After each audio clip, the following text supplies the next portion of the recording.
नमस्कार, मैं हूं डॉक्टर विनय कुमार। रसायन बायोटिका चैनल में आपका स्वागत है। पिछले लेक्चर में हमने बताए थे टाइप्स ऑफ क्रिस्टलाइन सॉलिड और टाइप्स ऑफ क्रिस्टलाइन सॉलिड में हम चर्चा किए थे आयनिक का और कोवैलेंट का। आज हम सब चर्चा करेंगे थर्ड और फोर्थ टाइप्स का। तो हमने हमने ठोस के बारे में बताए थे। तो ठोस में हमने चर्चा की थी ठोस किसे कहते हैं।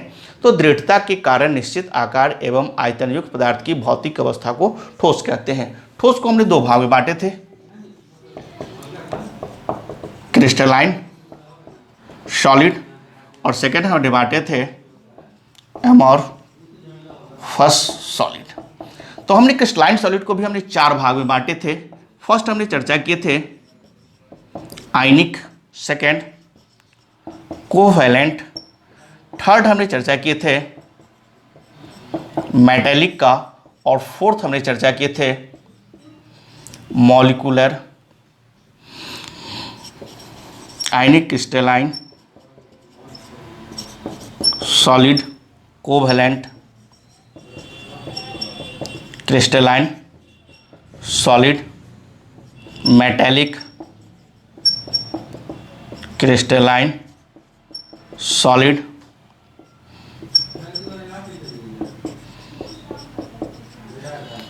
Molecular crystalline solid.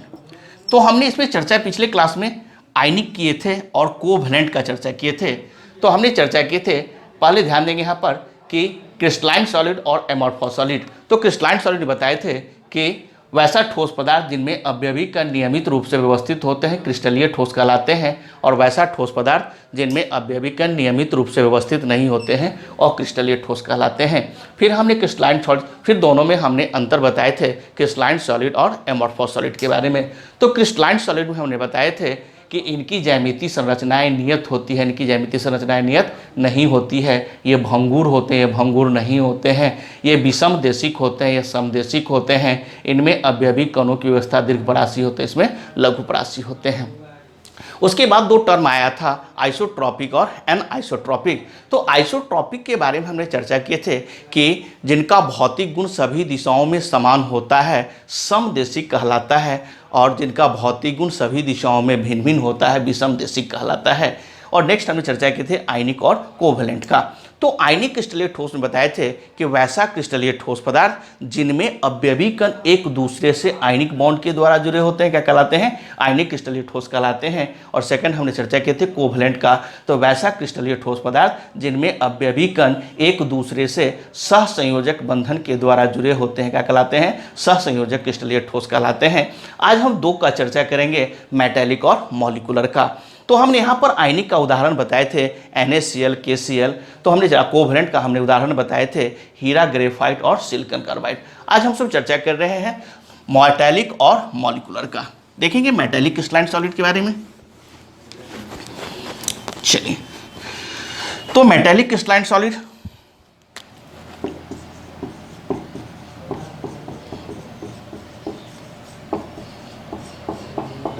Metallic crystalline solid, चल लिखेंगे the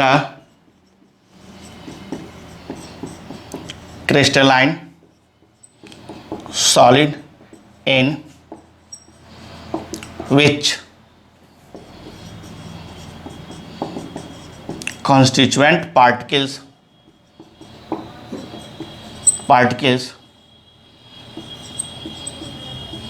bonded by metallic bond is known as metallic crystalline solid. तो हमने चर्चा किए हैं कि वैसा क्रिस्टलीय ठोस पदार्थ जिनमें अवयवी कण किसके द्वारा, मेटेलिक बॉन्ड, दैट मीन्स धात्विक बंधन के द्वारा जुड़े होते हैं, उसे धात्विक क्रिस्टलीय ठोस कहते हैं। अब यहाँ पर हमें एक समस्या आता है कि मेटेलिक बॉन्ड क्या होता है। तो मेटेलिक बॉन्ड क्या होता है, हम जरा इस पर चर्चा करते हैं। एग्जाम्पल्स में आप सब लिख सकते हैं कॉपर, सिल्वर, गोल्ड etc, यानी जो भी धातु होंगे उसमें कौन सा बॉन्ड पाया जाएगा, मेटेलिक बॉन्ड। आइए जरा इसको हम देखते हैं। हिंदी में अगर आपको लिखना है तो लिख सकते हैं कि वैसा क्रिस्टलीय ठोस पदार्थ जिनमें अवयवी कण धात्विक बंधन के द्वारा जुड़े होते हैं उसे धात्विक क्रिस्टलीय ठोस कहते हैं। एग्जाम्पल में CuAgAu। चलिए जरा इसको नोट कर लेंगे। आइए अब इसके गुण के बारे में हमसे देखते हैं कि इसके गुण क्या है। सबसे पहले हमें एक टर्म आया था मेटेलिक बॉन्ड। वो मेटेलिक बॉन्ड के बारे में देखते हैं कि मान लें कि हमारा एक सोडियम एटम से है। सोडियम एटम एटॉमिक नंबर 11 होते हैं। तो याद रखेंगे जिसका जितना एटॉमिक नंबर होगा उसमें इलेक्ट्रॉन की संख्या भी उतना ही रहेगा, बशर्ते याद रहे कि हमारा जो एलिमेंट्स है वो न्यूट्रल होना चाहिए। तो देखते हैं कि इसमें इलेक्ट्रॉन की संख्या 11 होता है। इसका electronic configuration 1s2 2s2 2p6 3s1, यानी कि हम देखते हैं कि 6 4 10 1 11, यानी 11 इलेक्ट्रॉन का हमने क्या किया है, विन्यास किए हैं। इसके बाहरी कक्षा हम देखते हैं 1 इलेक्ट्रॉन्स होते हैं, यानी कि हमारा जो सोडियम एटम होते हैं वो सोडियम एटम का आयोनाइजेशन एनर्जी जो होता है वो कम होता है, जिसके कारण वो इलेक्ट्रॉन को आसानी से क्या कर सकते हैं, त्याग कर सकते हैं। तो ये हमारा सोडियम एटम है और ये क्या किया है, एक इलेक्ट्रॉन्स को आसानी से त्याग कर वो क्या बना लेता है, Na+ बना लेता है। अब Na+ इस इलेक्ट्रॉन को हम सब कहते हैं कर्नल इलेक्ट्रॉन, और इसको हम कहते हैं फ्री इलेक्ट्रॉन। फ्री इलेक्ट्रॉन या इसको हम सब मोबाइल इलेक्ट्रॉन भी कहते हैं। फ्री इलेक्ट्रॉन या इसको हम क्या कहेंगे, मोबाइल इलेक्ट्रॉन। तो याद रखेंगे कि कर्नल इलेक्ट्रॉन और फ्री इलेक्ट्रॉन्स के बीच जो फोर्स ऑफ अट्रैक्शन होगा वो हमारा कौन सा बॉन्ड बनाएगा, मेटेलिक बॉन्ड। याद रखें किसके बीच, कर्नल इलेक्ट्रॉन और फ्री इलेक्ट्रॉन्स के बीच जो फोर्स ऑफ अट्रैक्शन होगा वो हमारा कौन सा बॉन्ड होगा, मेटेलिक बॉन्ड होगा। क्योंकि एक हमारा प्लस है और माइनस है। जैसे कि हम देख रहे हैं यहाँ पर कि मान ली कि सपोज डेट हम ऐसे करते हैं, एक एग्जाम्पल्स ले लेते हैं कि हमारा यहाँ पर है Na+ है, Na+ है और क्या है, Na+ है। इसमें इलेक्ट्रॉन डिपेड है, ये एक दूसरे को क्या करते हैं, अट्रैक्ट करते हैं। और यहाँ पर देखते हैं इनके बीच जो हमारा फोर्स ऑफ अट्रैक्शन होगा वही हमारा क्या कहलाएगा, मेटेलिक बॉन्ड कहलाएगा। तो यहाँ तक किसी को कोई दिक्कत, तो हमने बताया कि हमारा कर्नल इलेक्ट्रॉन और फ्री इलेक्ट्रॉन के बीच जो फोर्स ऑफ अट्रैक्शन होगा वो हमारा कौन सा बॉन्ड कहलाएगा, मेटेलिक बॉन्ड कहलाएगा। चलिए इनके गुण के बारे में आते हैं। Characteristics of metallic crystalline solid।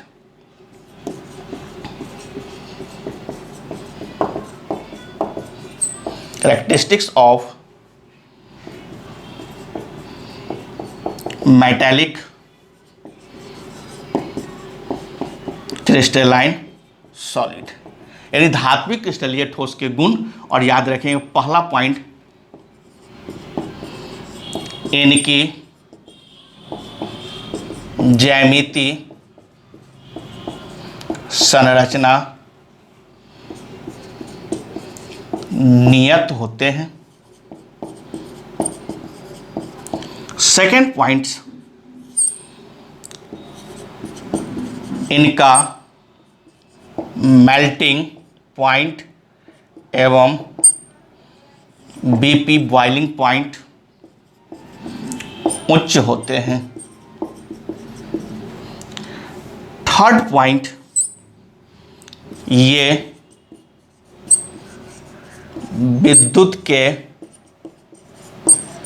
सुचालक होते हैं। फोर्थ पॉइंट, इनमें अवयवी कण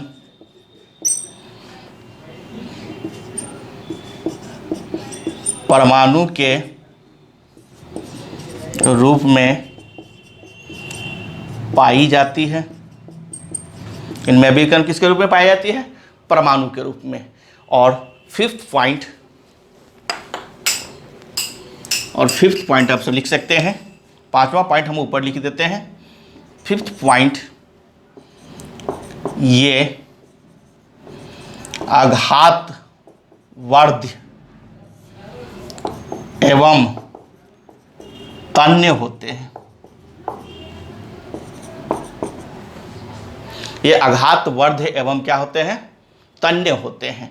तो ये हमारा 5 पॉइंट है। पहला पॉइंट है इनकी ज्यामितीय संरचनाएं नियत होती है, इनका गलनांक और क्वथनांक क्या होता है, उच्च होता है, ये विद्युत के सुचालक होते हैं, इनमें अवयवी कण परमाणु के रूप में पाई जाती है, ये आघातवर्ध एवं क्या होते हैं, तन्य होते हैं। तो इनका एक गुण था। तो हमने भी चर्चा की है कि धात्विक क्रिस्टलीय ठोस वैसा क्रिस्टलीय ठोस पदार्थ जिनमें अवयवी कण धात्विक बंधन के द्वारा जुड़े होते हैं, धात्विक क्रिस्टलीय ठोस कहलाते हैं।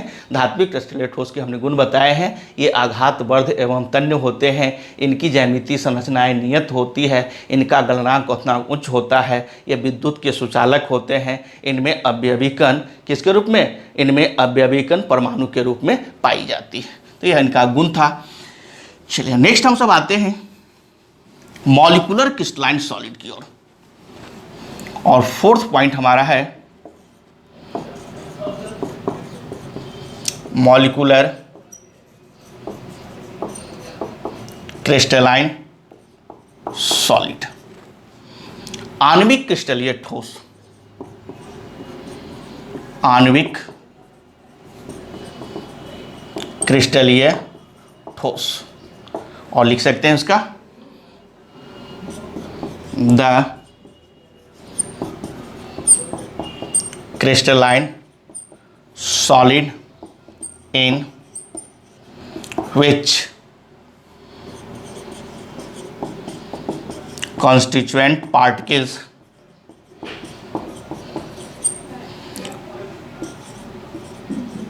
bonded by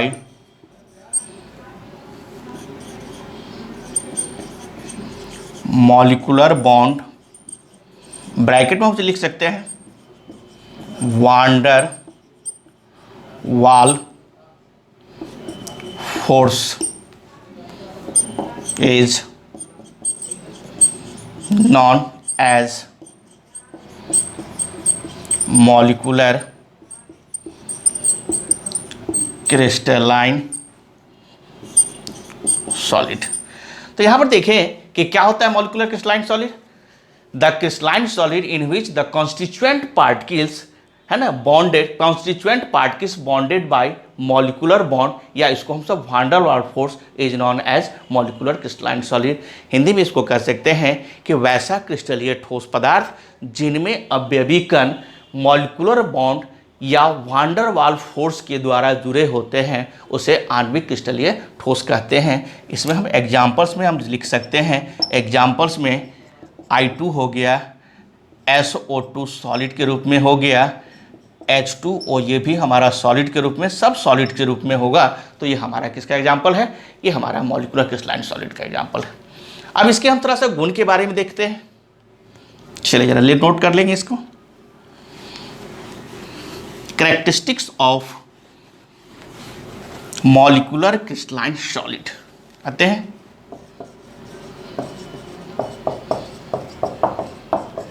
Characteristics of molecular crystalline solid, आणविक क्रिस्टलीय ठोस के अभिलक्षण। पहला पॉइंट, इनकी ज्यामिति संरचना नियत होते हैं। सेकंड पॉइंट, इनमें अवयवी कण अणु के रूप में पाई जाती है। थर्ड पॉइंट आप कर सकते हैं, इनका मेल्टिंग पॉइंट एवं बॉइलिंग पॉइंट प्रायः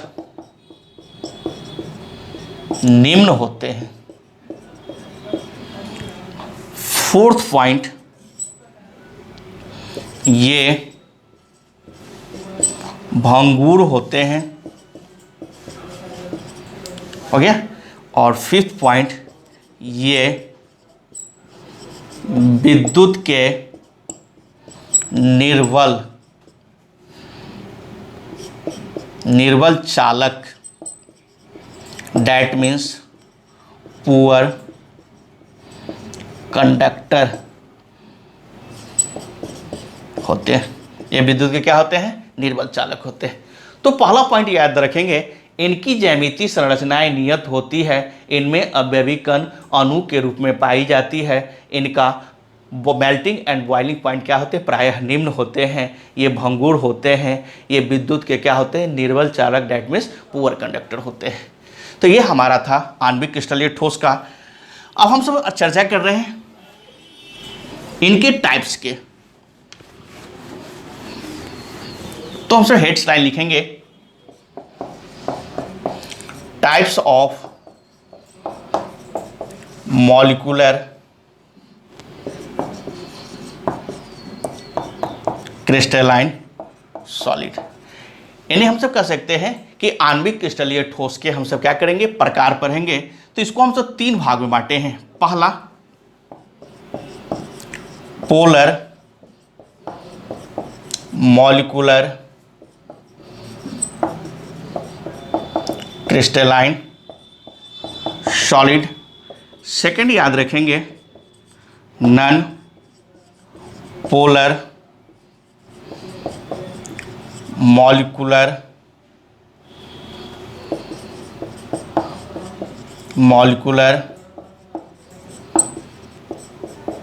क्रिस्टलाइन सॉलिड। और थर्ड पॉइंट हो जाएगा hydrogen bonded molecular crystalline solid. और ये तीनों को याद रखना बहुत ही आसान है। पहले ही हमने बता दिए थे कि जब सॉलिड का हमने बताए थे कि क्रिस्टलाइन सॉलिड को 4 भाग में बांटे थे, आयनिक, सहसंयोजक, धात्विक और आणविक। तो हमने वहाँ चर्चा किए थे कि जो जैसा है उसी बंधन के द्वारा जुड़ा होगा। ठीक उसी प्रकार अब तीनों का डिफिनीशन याद रखना ही भी हमारे लिए बहुत आसान है। अब कैसे याद रखेंगे तीनों का डिफिनीशन? विद इन सेकेंड में इस पर ध्यान देंगे।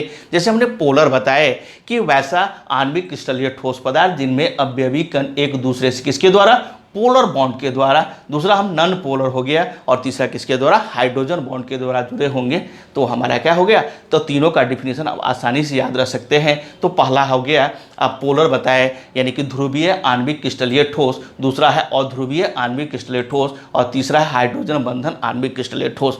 तो तीनों का डिफिनीशन याद रखेंगे। पहला का डिफिनीशन है कि वैसा आणविक क्रिस्टलीय ठोस पदार्थ जिनमें अवयवी कण ध्रुवीय बंधन के द्वारा जुड़े होते हैं, ध्रुवीय आणविक क्रिस्टलीय ठोस कहलाते हैं। दूसरा है अध्रुवीय आणविक क्रिस्टलीय ठोस, तो वैसा क्रिस्टलीय ठोस पदार्थ जिनमें अवयवी कण अध्रुवीय बंधन के द्वारा जुड़े होते हैं, अध्रुवीय आणविक क्रिस्टलीय ठोस कहलाते हैं। और नेक्स्ट है हाइड्रोजन बॉन्डेड, तो वैसा आणविक क्रिस्टलीय ठोस पदार्थ जिनमें अवयवी कण हाइड्रोजन बंधन के द्वारा जुड़े होते हैं, हाइड्रोजन बंधन आणविक क्रिस्टलीय ठोस कहलाते हैं। अगर आपको इसको देखना है डिफिनीशन तो हम लिख देते हैं। चलिए, तो पहला हम देख रहे हैं, पहला हमारा है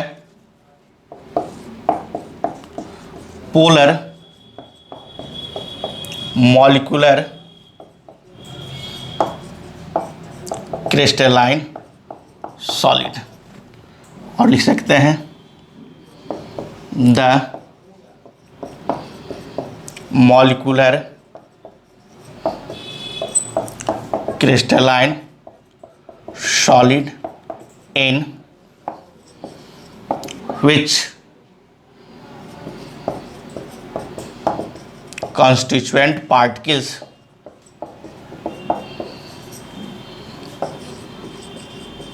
bonded by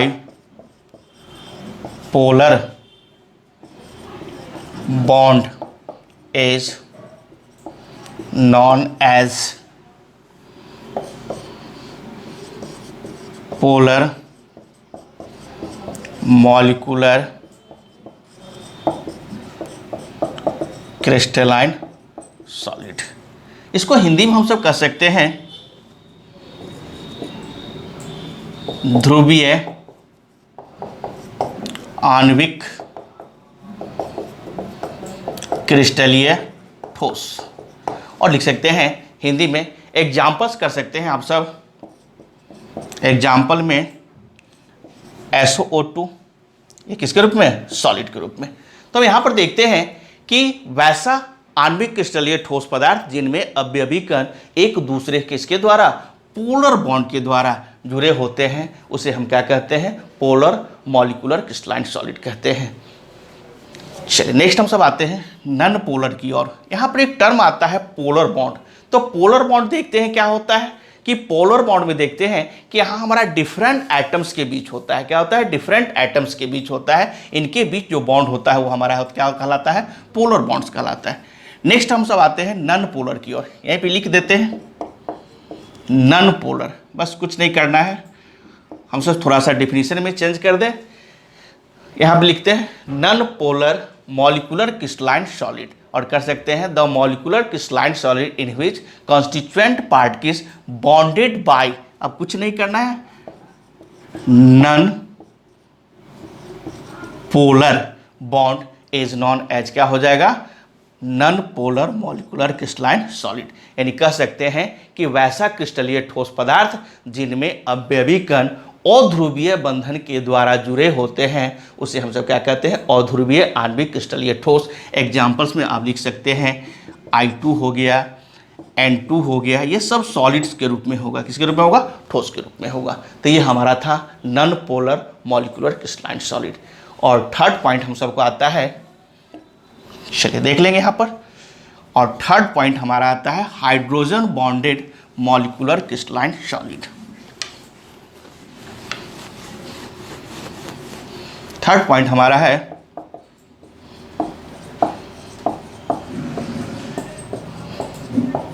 hydrogen bonded molecular crystalline solid. लिख सकते हैं the molecular crystalline solid in which constituent particles attached with